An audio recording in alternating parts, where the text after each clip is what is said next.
पूर्वी दादा थोडं मोबाईल पूर्ण झाला पाहिजे सर थोडं त्यांचा बूम पकडा आणि म्हणून RMC रॅपिड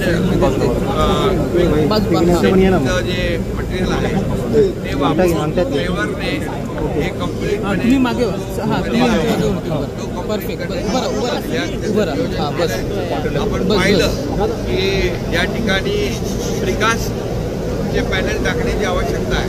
प्रिकास्टचे पॅनल देखील उपलब्ध आहे, त्यामुळे तो टनेल पण या गणपतीला जाण्यापूर्वी तो टनेल कंप्लीट करण्याचं नियोजन ठेवलेलं आहे आणि त्याप्रमाणे वेळेमध्ये हेही काम होईल. त्याला ॲडिशनल जे काही मशिनरी आहे, मॅनपॉवर आहे, जे काही त्याला लागणारं मटेरियल आहे विशिष्ट प्रकारचं, ते सगळं उपलब्ध आहे आणि त्यामुळे मला वाटतं की हा टनेल हा आता एका टनेलमध्ये दुहेरी वाहतूक होते.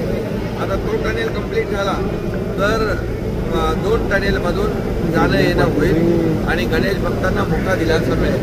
आणि आमची इच्छा आहे या दोन्ही टनेलमधून गणपती बाप्पा मोरया करत गणेश भक्त गेले पाहिजे चाकरमानी आणि त्यासाठी डे नाईट हे टनेलचं काम होईल.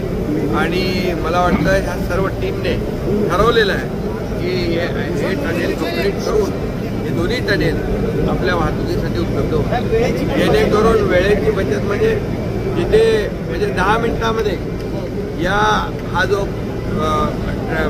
परिसर आहे, हा जो काही रुंदी आहे, लांबी आहे, अंतर आहे, ते 10 मिनिटामध्ये पार होईल. त्यामुळे या टनेलचा दुसऱ्या टनेलचा उपयोग खूप मोठ्या प्रमाणामध्ये गणेश भक्तांना होईल. मुख्यमंत्री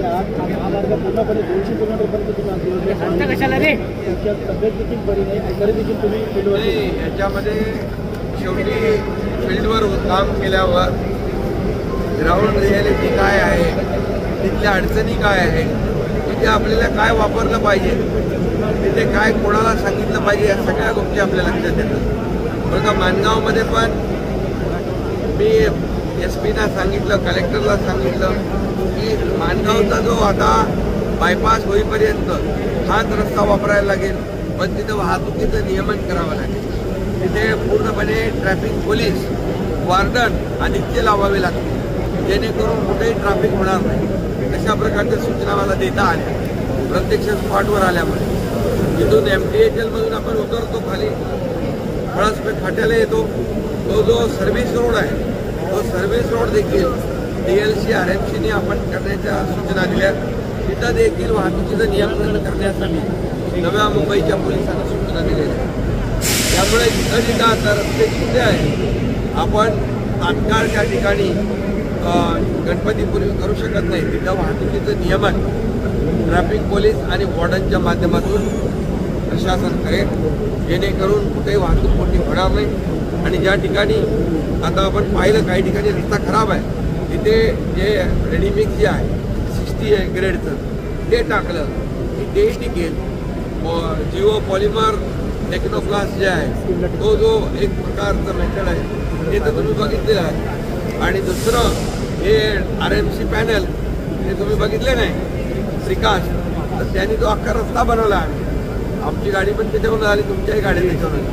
अशा प्रकारचं 3 ते 4 प्रकारचं टेक्निक या रस्त्यामध्ये आपण वापरतो, जेणेकरून हा गणपतीपूर्वी मोठा दिलासा चाकरमान्यांना मिळाला पाहिजे. शेवटी आपण ग्राउंडवर फील्डवर जेव्हा उतरतो आणि काम पाहतो त्यावेळेस प्रत्यक्ष ज्या काही कारवाईच्या सूचना आपल्याला देता येतात. आणि म्हणून आपण या ठिकाणी पाहिलं की सर्व्हिस रोड बायपास सोडून दिले, कॉन्ट्रॅक्टर पळून गेले.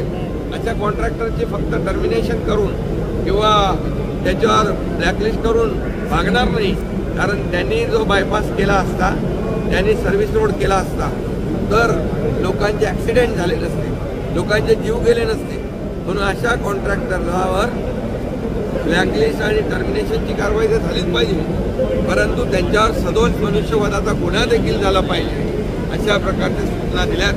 अशा कॉन्ट्रॅक्टर जे लोकांच्या जीवाशी खेळतात त्यांना जेलमध्ये टाकलं पाहिजे. पुन्हा अशा प्रकारचं त्यांना पुनरावृत्ती अशा या कामामध्ये घाईघाई कुणी करणार नाही हा मेसेज देखील या समाजामध्ये गेला पाहिजे आणि असे जे काही टाईमपास करणारे जे कॉन्ट्रॅक्टर आहे यांना देखील धाक बसला पाहिजे, जरा बसली पाहिजे.